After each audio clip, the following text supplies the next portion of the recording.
चलो, हेडिंग डालना, चैप्टर का नाम है मोशन, ठीक है। इसमें भी पहला हेडिंग डालना मोशन, लिखेंगे, इसमें लिखे पहले,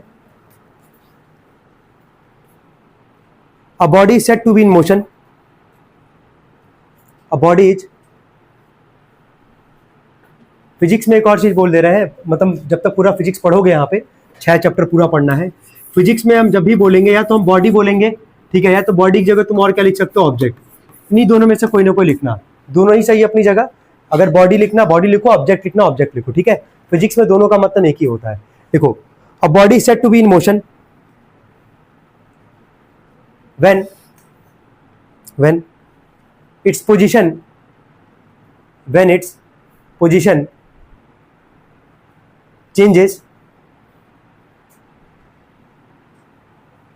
when its position changes, continuously,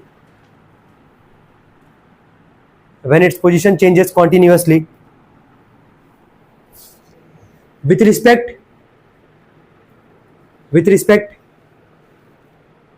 to a stationary object, with respect to a stationary object, STATIONARY, stationary object, हो गया।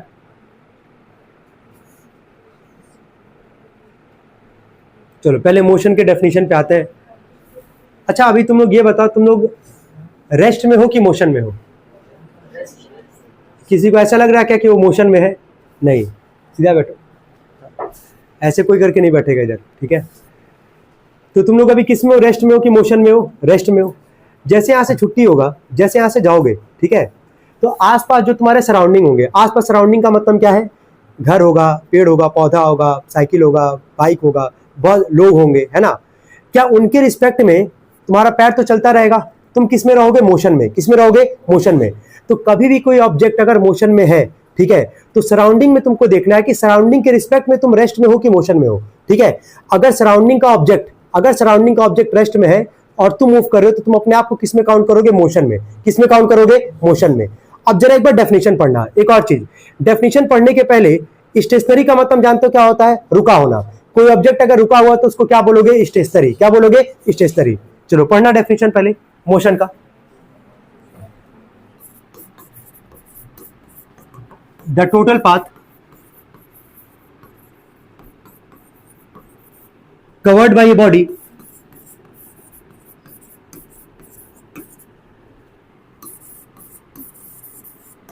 the total path covered by a body is called distance.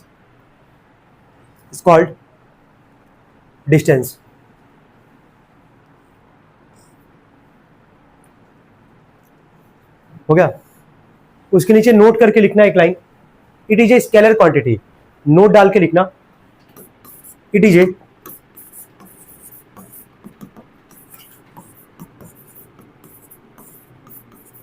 Scalar quantity.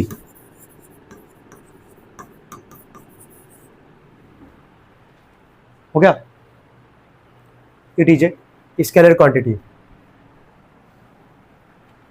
देखो, अब ये word अभी छोड़ देना, क्योंकि आज पहला क्लास है, तो अब इतना कॉम्प्लेक्स नहीं बनाना चाहेंगे कि बहुत तुमको दिक्कत हो समझने में। बस अभी डिस्टेंस को समझना है कि डिस्टेंस का डेफिनेशन क्लियर है कि नहीं है, ठीक है। एक एग्जांपल लेके चलते हैं। सबको अपना घर का रास्ता पता होगा, सबको अपना घर का रास्ता पता है, ऐसा तो है नहीं कोई घर का रास्ता नहीं जानता है। लेकिन अगर मान लो छुट्टी पहले हो गया इन केस, तो क्या तुम घर टाइमली पहुंचोगे? बॉयज के लिए बोल रहे हैं, ठीक है। क्या तुम घर टाइमली पहुंचोगे? नहीं, ठीक है। अगर तुमको यहाँ से जाना होगा, हनुमान मंदिर जाना होगा, तो हो सकता है कि तुम इधर से भी जा सकते हो, काले वाले गेट से जाओगे तो नियर बाई है तुम्हारे लिए, जल्दी पहुंचोगे। लेकिन तुम क्या करोगे? पहले जाओगे छोटा हनुमान मंदिर, फिर वहां से रास्ता लेके पूरा लंबा चौड़ा रास्ता कवर करोगे, ठीक है, तब तुम जाओगे कहाँ पे? हनुमान मंदिर। सेम ये भी है, डिस्टेंस भी यही है, ठीक है। जैसे मान लो एक बंदा है, ठीक है, ठीक है,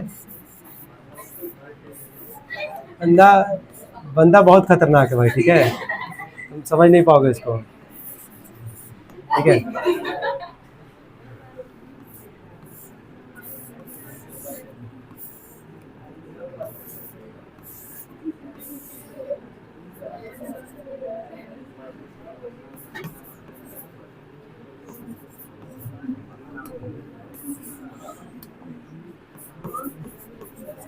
ठीक है। इस बंदे का क्या नाम रखा है? वीरेंद्र नाम रख देते भाई, ठीक है। एक बंदा है वीरेंद्र, ठीक है, उसको अपने घर जाना है, ठीक है, ध्यान से सुनना। उसको अपने घर जाना है। क्या तुमको दिख रहा है कि अब हम यहाँ पे ना 3 चीज बना रहे हैं, 3 स्लाइड बना रहे हैं, ठीक है। तुम बताना कहाँ से वो सबसे तेज पहुंचेगा, ठीक है। पहला है ये कि वीरेंद्र यहाँ से होके जाए, ठीक है। ये चलो और थोड़ा सा हम लोग इसको कॉम्प्लेक्स करते हैं, ठीक है।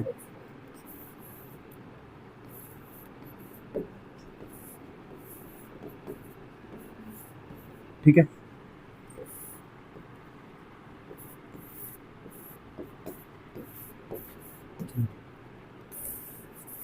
अब तुम ये बताओ बस कि जो वीरेंद्र है हमारे पास, जो भी है, वो कहाँ से जाएगा तो सबसे तेज अपने घर पहुंचेगा? बीच वाले से, चलो ठीक है। और कहाँ से जाएगा तो उसको ज्यादा टाइम लगेगा? चाहे ऊपर से जाए, मतलब ए और बी होके जाएगा तो भी उसको टाइम उतना ही लगेगा जितना सी और डी होके जाएगा। क्या ये रिलेट कर पा रहे हो? हम यहाँ से 2 टॉपिक समझाना है हमको, ठीक है। तो 2 टॉपिक को समझना है तुमको। तो सबसे शॉर्टेस्ट पाथ क्या है वीरेंद्र को अपने घर जाने के लिए? बीच वाला, है ना। कि अगर वो बीच से जाएगा वो, ठीक है, तो एकदम तेज घर पहुंचेगा अपने, जो भी है ए और बी के मुकाबले या सी और डी के मुकाबले। तो जो शॉर्टेस्ट पाथ होता है ना, जो शॉर्टेस्ट पाथ होता है, ठीक है, उसको हम लोग बोलते हैं डिस्प्लेसमेंट। क्या बोलते हैं? डिस्प्लेसमेंट। अभी लिखवाएंगे हम इसके आगे, ठीक है। डिस्प्लेसमेंट क्या बोलते हैं? डिस्प्लेसमेंट। और जो जितना पाथ वो कवर करेगा, चाहे वो ए बी होके जाए घर पे, ठीक है, सी डी होके जाए घर पे, ये सब क्या कहलाएगा? डिस्टेंस। क्या कहलाएगा? डिस्टेंस। क्या इतना समझ में आ रहा है? 2 टॉपिक है हमको पढ़ना है और अभी यही पढ़ना है तुम लोग को, डिस्टेंस और क्या? डिस्प्लेसमेंट। डिस्टेंस का मतलब क्या है कि जितना वीरेंद्र को अपने घर जाना है तो ए बी होके जाए, सी डी होके जाए, जितना ये पाथ पूरा कवर करेगा ये क्या कहलाएगा? डिस्टेंस कहलाएगा। और जो सबसे शॉर्टेस्ट पाथ होगा, ठीक है, वीरेंद्र को अपने घर जाने के लिए, वो क्या कहलाएगा? डिस्प्लेसमेंट। क्या कहलाएगा? डिस्प्लेसमेंट। चलो ठीक है। अब ये हम यहाँ पे एक सवाल पूछ रहे हैं तुमसे, ठीक है। यहाँ पे तुमको बताना है कि इसका टोटल डिस्टेंस क्या होगा, ठीक है। आराम से जोड़ के बता भी दोगे, कोई दिक्कत आएगा नहीं।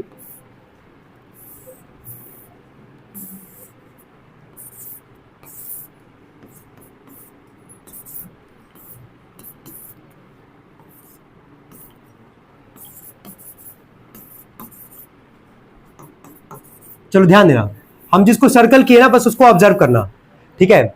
एक इंसान कह लो जो भी है, उसको ए से चलना है, ठीक है, और कहां जाना है? डी पे। कहां जाना है? डी पे। तो वो जा सकता था ए से डी, डायरेक्टली जा सकता था। इसको क्या बोलते हैं? डिस्प्लेसमेंट। क्या बोलते हैं? डिस्प्लेसमेंट। लेकिन वो पहले ए से कहा गया बी पे, बी से कहा गया सी पे, सी से कहा आया डी पे। तो क्या ये पूरा का पूरा जो पाथ होगा इसको क्या बोलोगे? डिस्टेंस। क्या बोलोगे? डिस्टेंस। क्या ये बता सकते हो टोटल डिस्टेंस कितना होगा? जोड़ दो ना, पूरा जोड़ो। 2 3 कितना आएगा? 5। 5 और 4 कितना आएगा? 9।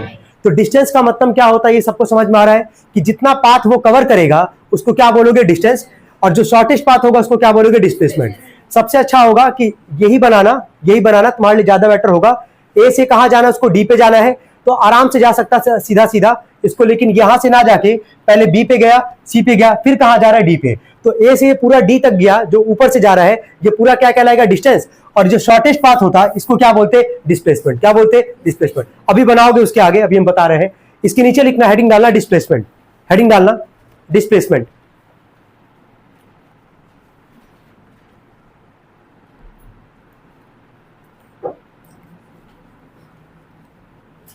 बोले देखो, the shortest distance, the shortest distance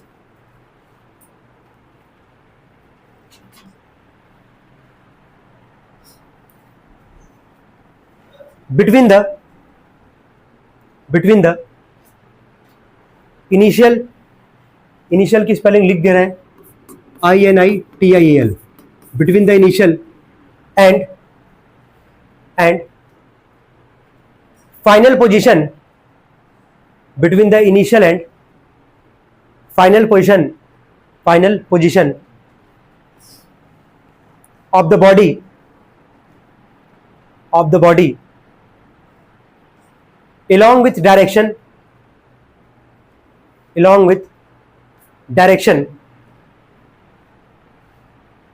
हो गया, is called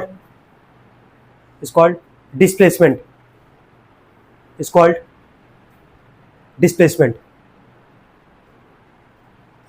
लिख लिए। नोट करके लिखना है इसमें, नीचे नोट करके एक लाइन लिखना, देखो it is a vector quantity, it is a vector quantity, vector की स्पेलिंग भी लिख दे रहे हैं VECTOR, it is a vector quantity. जैसे स्केलर बोले अभी नहीं डिस्कस करना है, वैसे वेक्टर भी डिस्कस अभी नहीं करेंगे, ठीक है। ये पहला क्लास है फिजिक्स पे, और कोई डेफिनेशन हम नहीं बोले याद करने के लिए, बस अभी तुमसे हम 3 चीज समझाया, वो 3 चीज हम वापस एक बार रिपीट कर रहे हैं। मोशन क्या होता है सबको क्लियर है, ठीक है। डिस्टेंस क्या होता है सबको समझ में आ रहा है। टोटल पाथ, क्या चीज, टोटल पाथ कवर्ड बाय ये क्या, बॉडी इज नोन एज क्या, डिस्टेंस। जो शॉर्टेस्ट पाथ होगा, किसको एक्सप्लेन कर रहे हो, डिस्टेंस डिस्प्लेसमेंट, तो ऐसे ही बताना। जो शॉर्टेस्ट पाथ होगा 2 पोजीशन में, इनिशियल और क्या, फाइनल। अच्छा, इनिशियल का मतलब होता है स्टार्टिंग, फाइनल का मतलब क्या होता है, लास्ट।